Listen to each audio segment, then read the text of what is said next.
Football মাঠে দাপিয়ে বেড়ানো আমিনুল হক রাজনীতির মাঠেও সমানভাবেই দাপিয়ে বেড়াচ্ছেন। এবার নির্বাচনে ঢাকা 16 আসনে দলের পক্ষ থেকে আমরা আমাদের দলের কর্মী আপনাদের এই এলাকার সন্তান আমিনুলের হাতে আমি এই ধানের হিসাব তার নির্বাচনী প্রচারণা সেটাই বলছে। সেই শুরু থেকেই তিনি যেভাবে বিএনপির একজন বিশ্বস্ত নেতার দায়িত্ব পালন করে যাচ্ছেন সেটা আসলেই প্রশংসাযোগ্য।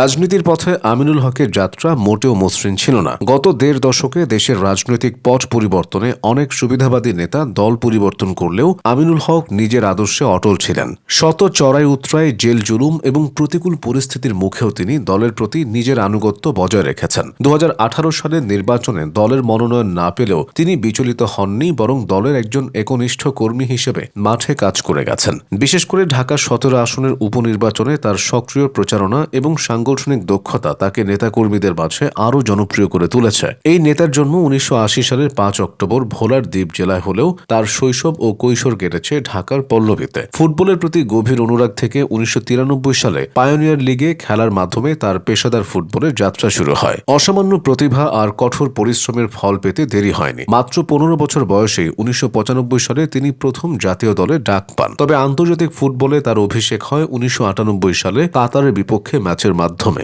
সেই থেকে শুরু হওয়া এক দীর্ঘ অভিযাত্রায় তিনি হয়ে ওঠেন বাংলাদেশ ফুটবলের ইতিহাসের অবিচ্ছেদ্য এক অংশ।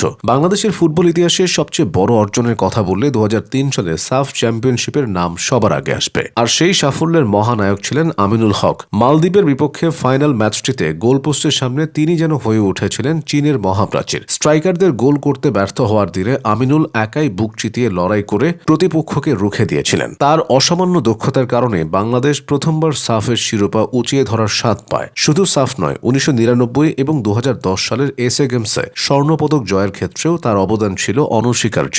আমিনুল হকের দক্ষতা এতটাই বিশ্বমানের ছিল যে খোদ তৎকালীন জাতীয় কোচ জর্জ কোটান তাকে নিজের দেখা সেরা গোলকিপার হিসেবে আখ্যা দিয়েছিলেন। এমনকি ইএসপিএন এর প্রখ্যাত ফুটবল বিশেষজ্ঞ শেফ সিংও মনে করতেন যে আমিনুল ইংলিশ প্রিমিয়ার লিগের মতো আসরে খেলার যোগ্যতা রাখেন। তার সেই পূর্বাভাস সত্যি হতে চলেছিল যখন ২০০৪ সালে ঐতিহ্যবাহী ক্লাব নিউ ক্যাসল ইউনাইটেড থেকে আমিনুল হকের কাছে প্রস্তাব আসে। কিন্তু বাফুফের প্রশাসনিক গাফিলতি এবং সময়মতো ফিফাকে কাগজপত্র না পাঠানোর কারণে তার সেই স্বপ্ন অধরা থেকে যায়। একইভাবে সৌদি আরবের আল হিলাল ক্লাবে খেলার সুযোগও হাতছাড়া হয় একই কারণে। এই ঘটনাগুলো তার ক্যারিয়ারে এক বড় ট্র্যাজেডি হয়ে থাকলেও তিনি দমে যাননি। ক্লাব ক্যারিয়ারেও আমিনুল হক ছিলেন সমান জনপ্রিয়। মোহামেডান, ঢাকা আবাহনী, মুক্তিযোদ্ধা সংসদ, ব্রাদার্স ইউনিয়ন এবং শেখ জামালের মতো দেশের শীর্ষস্থানীয় ক্লাবগুলোর হয়ে তিনি মাঠ কাঁপিয়েছেন। দীর্ঘ ১৮ বছরের গৌরবময় ফুটবল ক্যারিয়ারের ইতি টানেন ২০১৩ সালে। কিন্তু মাঠ থেকে বিদায় নিলেও জনসেবা ও আদর্শের টানে তিনি পা রাখেন রাজনীতির এক ভিন্ন পিচে।